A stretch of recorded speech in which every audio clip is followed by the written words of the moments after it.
সালমান আল ফারিসি রাদিয়াল্লাহু আনহু, উনি আরব মানুষ ছিলেন না, নন আরব ছিলেন, পার্সিয়ান, ফার্সিতে কথা বলতেন, মানে ইরান থেকে এসেছিলেন।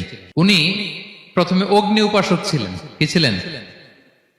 অর্থাৎ ওই যে জরাথুষ্ট যারা আগুন দেখলে এরা পূজা করে, আগুনের পূজা যারা করে, জরস্ট্রানিয়ান, এই ধর্মে বিশ্বাসী ছিলেন।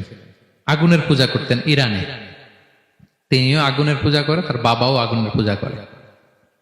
তো একদিন বাবা একটা কাজে পাঠিয়েছে, ওই কাজ করতে যেয়ে সে খ্রিস্টানদের গির্জা ক্রস করতেছিল।